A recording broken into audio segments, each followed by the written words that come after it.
Welcome to It's UATL, your unscripted weekly dose of Black culture straight from the heart of Atlanta. I'm Nedra Roan, and I'm here with Naja Parker, Brooke Howard, and Deasia Page. Hey, y'all. Hello. Hey. Later, we'll be talking to A'Lelia Bundles, the great-great-granddaughter of Madam C.J. Walker, about her book Joy Goddess, A'Lelia Walker and the Harlem Renaissance. But first, we have some hot topics to talk about. Who at this table has a boyfriend? Not me. Okay, who's actually going to admit that they have a boyfriend? Well, Deasia sent something my way about a week ago, and correct me if I'm wrong. It's a British Vogue article by Shantae Joseph. And it's titled, Is Having a Boyfriend Embarrassing? Y'all didn't answer the question, though, honestly. Because it's embarrassing. Because it's embarrassing. I can understand, though, because I've realized during my grown age and with all of my single friends, we've become so, I don't want to say anti-men, but we're in our men. But anti-men. But anti-men, men are trash era. And it's like, if we say, oh, yeah, I'm talking to this guy. Oh, you fell victim. That's the response? Not necessarily that's the response, but that's the vibe I'm getting. Like, you've been duped. Who did you allow to woo you into this debauchery? Shantae Joseph is wreaking havoc with this one. With why this exactly did she say that people are embarrassed? Well, in the piece, she does talk about how what you just mentioned, Brooke, how it is embarrassing because men will embarrass you. There was one person who was in a relationship for 12 years that was crazy. And never once posted him or talked about him online. We broke up recently, and I don't think I will ever post a man. And then this was the kicker here. She said, even though I am a romantic, I still feel like men will embarrass you even 12 years in. So claiming them feels so lame. I think people are on this movement because they've had so many bad experiences with dating and dating men in particular. I think folks are questioning what is the benefit of being partnered with the man, and people can't come up with too many good answers. And, it seems like there is this movement to kind of shy away from admitting that you're partnered with somebody because folks will assume that it's only a matter of time before he does something to embarrass you. Even 12 years later. Even 12 years The fact that they were dating for 12 years and that man ain't get down on one knee. That's really a question right there. Yeah, that's embarrassing within itself. Even when women in my life tell me that they are in a relationship with a straight man or about to enter one, I'm like, okay, traitor, going over there. No, okay, say more about the traitor. Is it a traitor? What are we? Because I feel like when a lot of women, straight women, are male centered, so they become all my man, my man, my man, and I feel like that sounds like a song. It is, and they become they come to prioritize this male relationship over any other relationship that they have in their lives. I think that's a fair critique because you brought this up before where we need to have a full life and we need to prioritize relationships beyond a romantic one. Our friends, our family, coworkers, if you care about them enough. That's a fair point. Okay, I might be a little different here. I'm not saying I'm male-centric, but I'm just saying the man is the only person in your life you get to choose. Like, you're born to your parents. You don't get to choose your kids. You definitely don't get to choose your coworkers. So at the end of the day, if I'm partnered with somebody, I want this to be my best friend. That's a really good point. You can choose your friends, though. Yeah.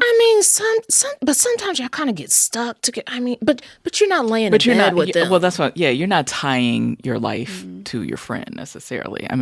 Obviously I think we all have friends that we've had for a long time, but you're not legally bound to your friend necessarily. Like, girl, I love you, but there's a reason why we ain't roommates. Yeah, so you can set boundaries in a way that maybe you can't in a romantic relationship, or at least in the way that we traditionally think about a romantic relationship. But I don't necessarily like the term boyfriend, especially when you get to a certain age. It seems silly to say, I have a boyfriend. Your man friend? Juvenile or something? I don't your know man what you say. Friend, significant your lady other, friend, my partner. My man, right. My man, my baby. You got to look for another term because it starts to feel a little weird. But, apparently this is universal. It doesn't matter what age you are. It doesn't matter what stage you are. Boyfriend is just embarrassing. Well, another person who has been experiencing some embarrassment or not, because my guess is that MC does not care. But Mariah Carey is engaged in a controversy with Sephora shoppers for her recent commercial. Okay, break it down. What is happening in the commercial? Okay, so I'm going to try to break it down because I've watched it at least 5 times, and I'm like, Yeah. What is going on? Yeah, it So, was confusing. it was very confusing. So Mariah is doing her usual, It's you know, time. it's time. November Hit the note, 1st. hit the note, hit the note. And so she does this every year, November right? 1st. Right. On On as soon as November it hits 1st. November 1st, actually. But this time it was a commercial.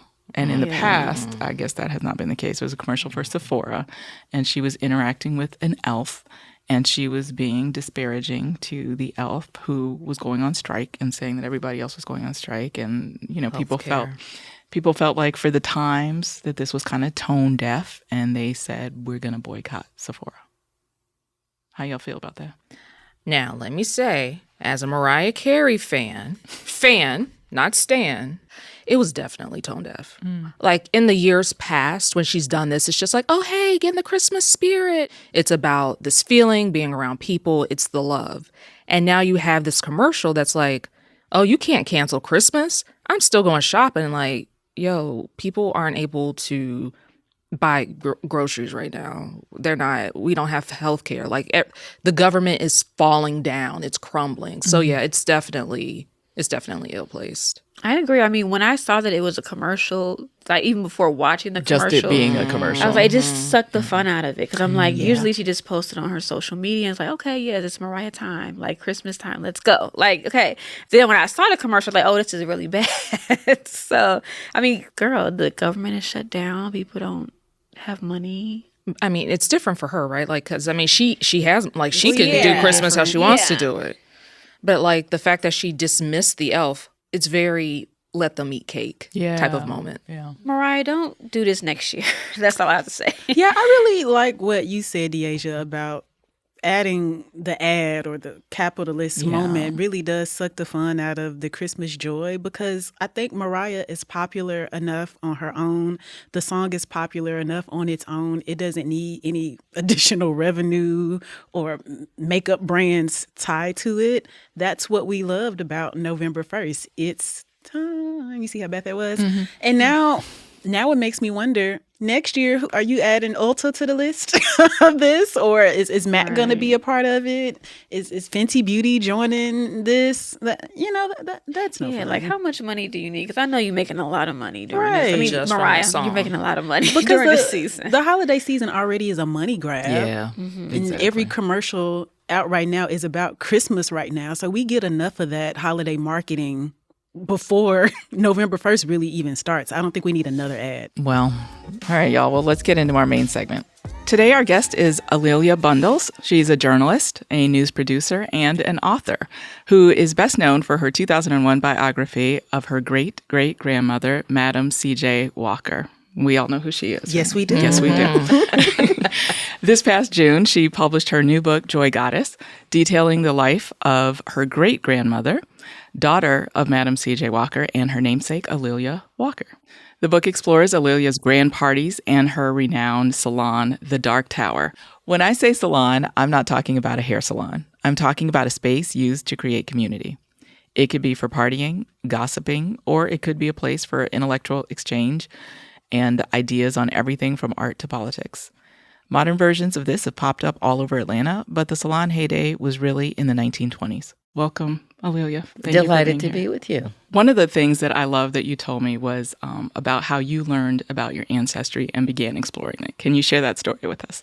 So even before I could read, when my mother and I would visit the apartment where my grandparents had lived, I would sneak into the bedroom that was my grandmother's and open the dresser drawer. And in that dresser drawer were things that had belonged to Madam Walker and A'Lelia Walker, including an ostrich feather fan, mother of pearl opera glasses. But the thing that really got my little 3 or 4 year old eyes popping were these beautiful little miniature mummy charms that A'Lelia Walker had bought in Egypt in 1922.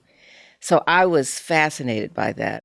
And then later, when you decided to write your first book, tell me about that. So when I was in graduate school in journalism in the fall of 1975, my advisor was Phyllis Garland, the only Black woman on the faculty. And she, after I told her some really boring topics for my master's paper, she said, "Your name is Alelia. Do you have any connection to Madam Walker and Alelia Walker?" And I said, "Yeah, that's my family," because I was not really, trying to have that's that be just my my family. identity, Yes. And she said, "That's what you're going to write your paper about." Wow. I'm curious about when you realized you came from this lineage of famous women. I know you said your eyes were popping at 3 and 4 years old, but at what age did you realize, wow, there's some powerful women in my family? Well, my mother was vice president of the Madam C.J. Walker Right, let's not forget Manufacturing that Company part. when I Yeah. was growing up. And so I would go with her to her office and, go to the factory where the ladies were still mixing the products by hand and play on her typewriter and adding machine. But my mother was the fourth generation of women in her family to be involved in the Walker Company. And she and my father wanted me to follow my own dreams. And my real passion was writing. So she did not push it. It was kind of let me discover it on my own, which I'm really grateful for. What did people around you say when you would say, "Oh, well, no, I'm a descendant. I'm of the Walker family"? Well, I was in a predominantly white school. So this They were like, "Oh, that's nice." There was like no. And moving on. Yeah, we were. There was, and we had somehow, I was elected vice president of student council on the day Martin Luther King was assassinated. And so the first Black person elected to that kind of office in student council. And there was a little blowback from that, but somehow some friends of mine, white and Black friends, persuaded the school administration to have a Black studies course during our senior year. But there was no other real recognition about that. It's almost like a burying of history, if you will. Well, and it is. And it particularly now, because I'm 73, which means I've seen the change when no Black history was taught or when it was taught inaccurately. My history textbook literally said slaves were contented and better off than free people because they were clothed and fed. And it literally said that. But we've had this 50-some years of women's studies, Black studies, scholarship, dozens and dozens of books, courses. So we now have this history much more accessible to us. And we see that the success of that storytelling is getting a lot of pushback now. Yeah. Now, history is what compelled you in some ways to write Joy Goddess about Alelia Walker. Tell us a little bit about what it was that you were seeing about your ancestor in history.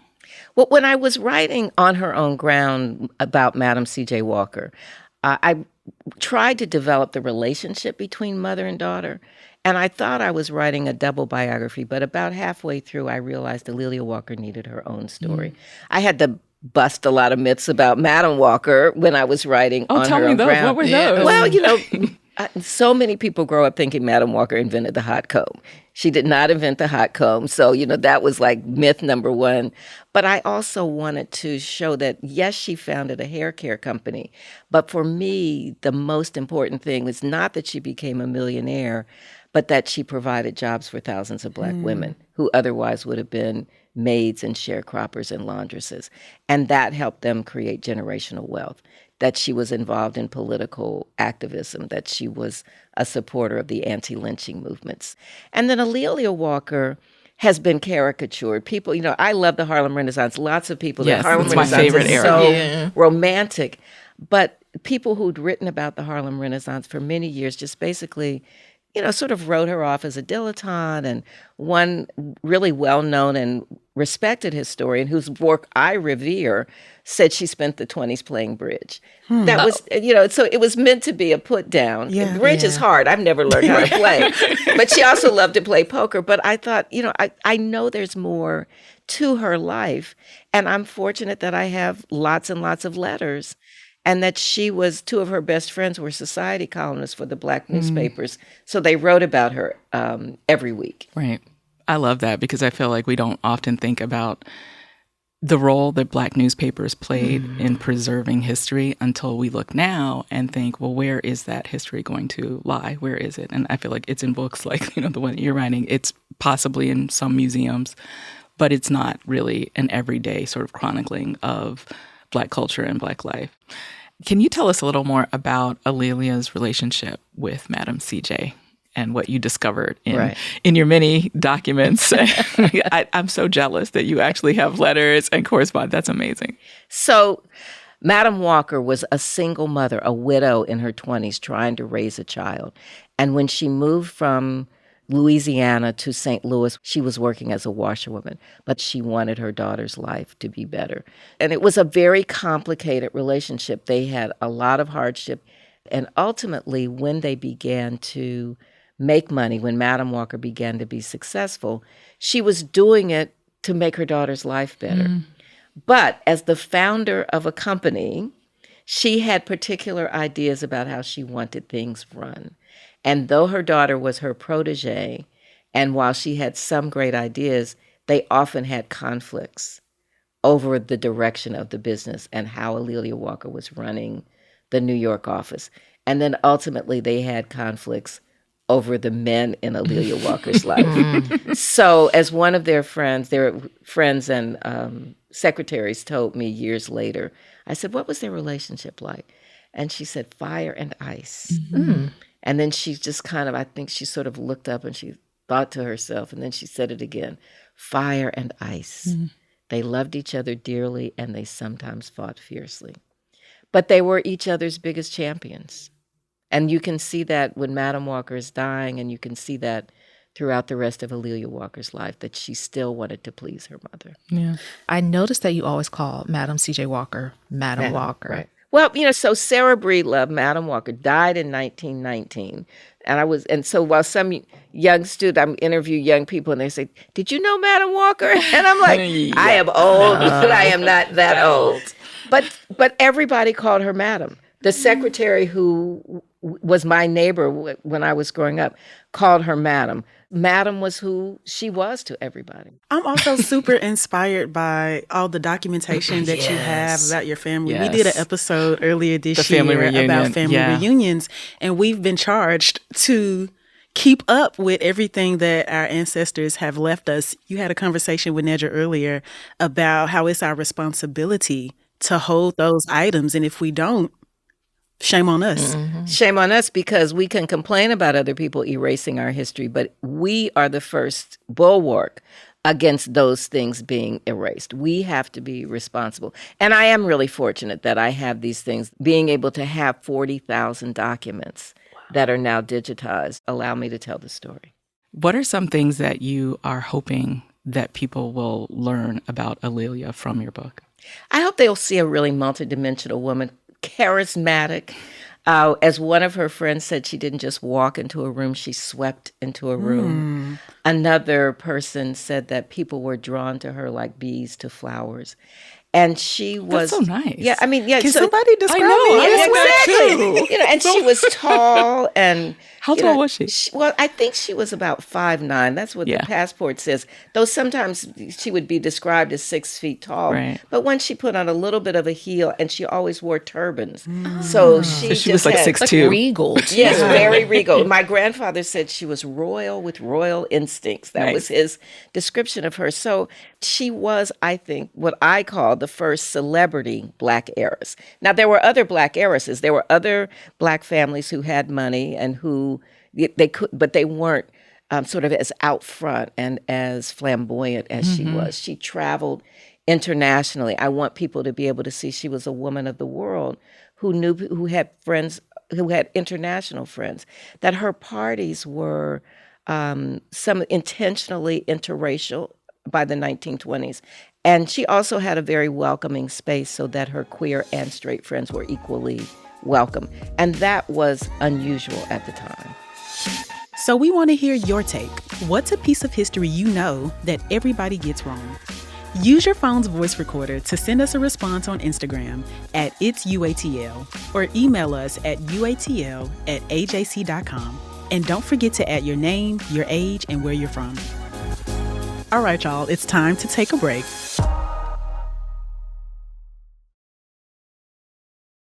Now, what did you find about Alelia that surprised you during your research? Well, I think one of the things that surprised me, I mean, I knew she was this figure who helped define the Harlem Renaissance. So I was working with that as my foundation. But the personal parts of her life, she had a lot of health problems. She had high blood pressure. She had a stroke from which she fully recovered. But once I understood that, it helped me sort of critique and explain some of the decisions that she made. She had 3 husbands. The first one was very short-lived. The second, there was a lot of drama around husbands number 2 and 3. Both were doctors. Both were handsome.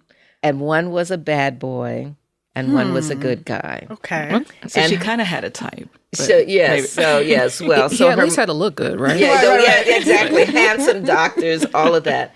So that, and I knew that piece of the story because right before Madam Walker died, I'd written about that in On Her Own Ground because I knew Madam Walker preferred one to the Over other. the other. Yeah. So can you guess which one? Oh, the good boy. Yes, I'm of certain. course. Exactly. So that so there was some tension there, and then I was able to develop that further as I wrote Joy Goddess. What is an infamous story you've learned about A'Lelia? Something that you may have heard multiple times. Well, there's some made up stories that I have part of the myths that I've had to debunk. There was some story, it was apocryphal, but just I knew it was too good to be true. But the story was A'Lelia Walker had a party and she served her Black friends champagne and caviar and her white friends gin and pig's feet. Now, okay. So now that's a novel. That's a scene in a novel. A flex, but right it's there. like, but it, right. Awesome. But it didn't really happen. It was made up. But many authors have repeated it over and over again. So I'm like, if it's in my book, there's a citation. There's some Right. documentation. Yes. I am not putting stuff in here that is made up. I think one of the other challenges for me has been the Netflix series. Okay. So self-made. Octavia Spencer was great. Lots of people worked really hard on that. And I want to give my props to those people. But the showrunners and the head writer really made up a conflict between Madam Walker and Annie Malone. Yeah. Like they were competitors, they were not friends. Sarah Breedlove, who was Madam Walker, her brothers were barbers, and somehow she met Annie Malone, I think probably through them. And she sold Annie Malone's products for a while. Then she moved to Denver. Her good friend Charles Joseph Walker joined her in Denver, and she began to sell her own products. And so then they became competitors. But it wasn't about skin color. Annie Malone did not become a drug addict. I mean, I was like angry with them for making her into such a villain. But I think they thought that would appeal to the audience, to have 2 Black women fighting. The other part is that the A'Lelia Walker character is like zero like A'Lelia Walker. She did not have a girlfriend. They entirely made that up. Entirely. They clearly didn't call you. No, well, but you know what? But they did because it was as they say, inspired by my book On Her Own Ground. But they had a particular way that they wanted to tell the story. So there's a phrase in Hollywood, notes. Like you get a script. The producer gets the script, and then they send back notes. Essentially critiques and suggestions. I had a lot of notes, and they knew what my objections were. So there were some things that were a little less horrible, but they entirely made that up. Yeah. And, when stories get out there, they start to have a life of their own, as you're people saying. believe it. I Right. mean, it's like, oh, isn't this true? Right. So, Yeah. Tell us about how the Dark Tower came to be, because I feel like we all kind of know the broad story. So the Dark Tower is just such an iconic, mythical place in a way. And it became that for Black folks who were visiting Harlem during the 20s. If you lived in Chicago or LA and you were going to New York, you knew that you wanted your friends to take you to the Dark Tower. And she wanted it to be a place where the young writers and artists and musicians would have a space to be. She had a bookcase built that was literally a tower where their books were displayed. But she had been entertaining for many years before that. So the Dark Tower kind of grew out of that stream of ideas that she had. And then eventually, as these writers like Countee Cullen, Langston Hughes, were starting to be recognized and to be published, there was a lot of interest around how do we help these young writers, and that was the goal. How about the name Dark Tower? I was Because gonna ask that. someone asked me about that, and I gave them an answer, and I want to make sure that I'm right. So Countee Cullen wrote a poem called From the Dark Tower, and he had a column in Opportunity magazine that was called The Dark Tower. And there was a little planning meeting in the spring of 1927 with some of these young writers. And one of them, Bruce Nugent, as they were sitting around, I'm sure drinking gin and they were enjoying A'Lelia Walker's famous spaghetti, he suggested that they call it the Dark Tower. I have to interject. What made the spaghetti so famous? And where is the recipe? I have the recipe. I actually do. I have the recipe. It is Chianti. Was important to put the wine in there, but she made the spaghetti, then she baked it and put cheese over the delicious. top. Yeah, that's someone good. So it was stuff. kind of more like a Breakfast. casserole, like a That's lasagna good. kind of. So, the history of salons, as we know, it's people just gathering. And I think women particularly are able to create a space where people just want to be comfortable. And with A'Lelia Walker, she was the person who had 3 homes. Some of her other friends had lovely houses on Strivers Road, but she had 3 places, beautifully furnished. She always had great food. It was prohibition. She always had her stash. She Somehow had her got that. private bootlegger. But she also curated interesting people.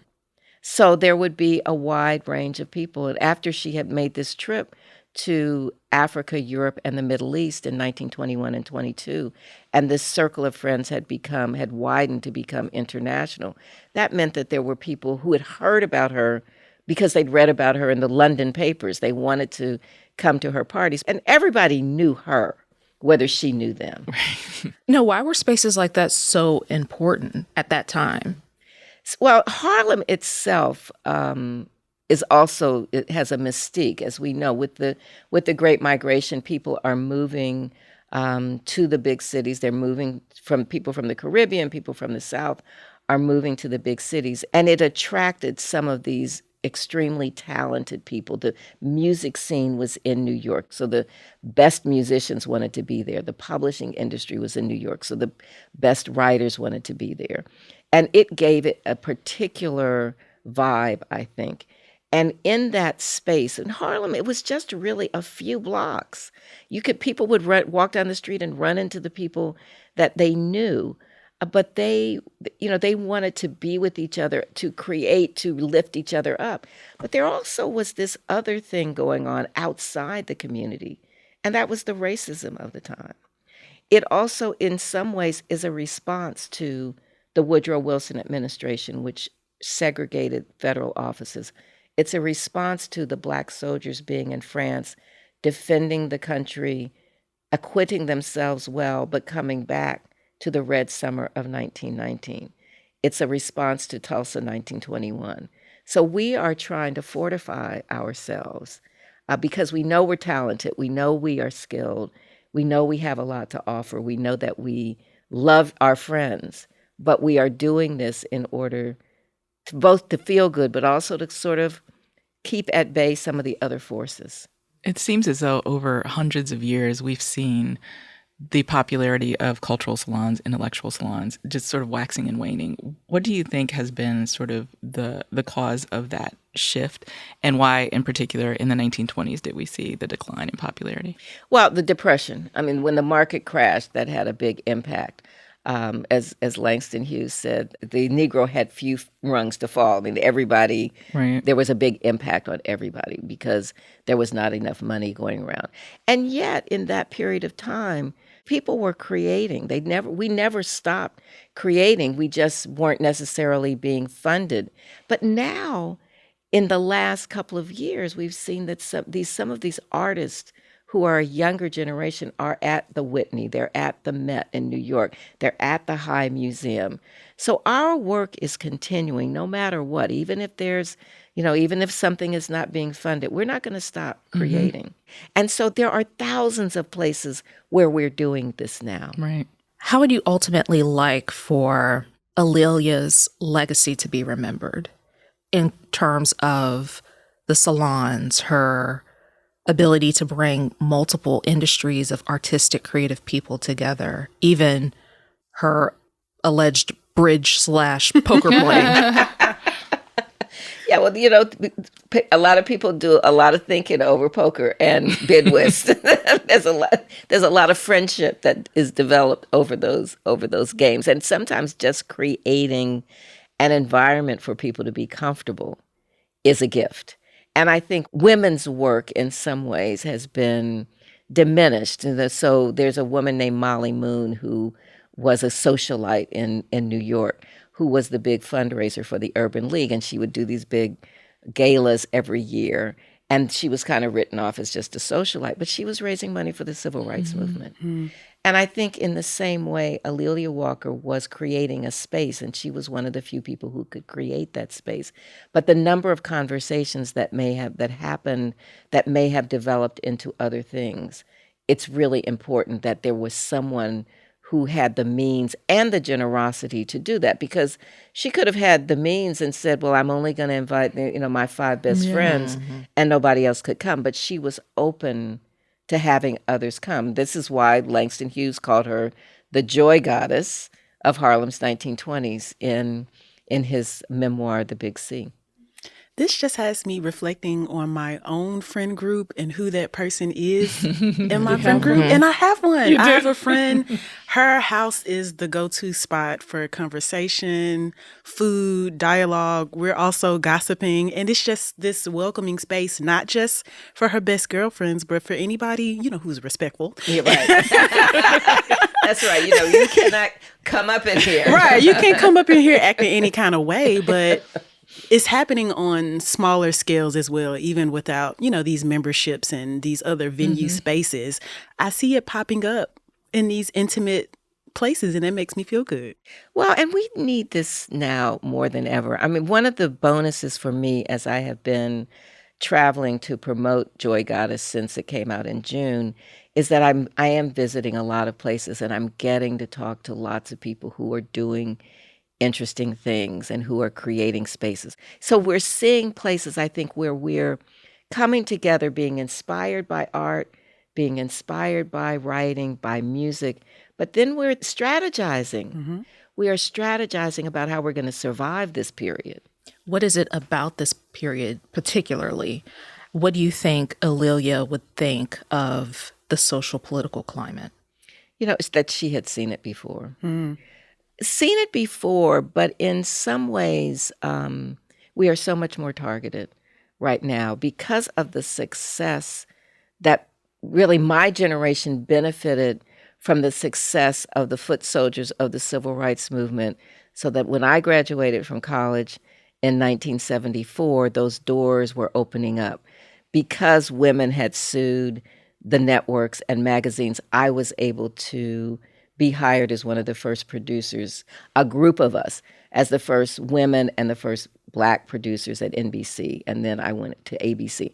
But those doors were opening up because there had been legal action. And now those doors, some people are trying to close those doors.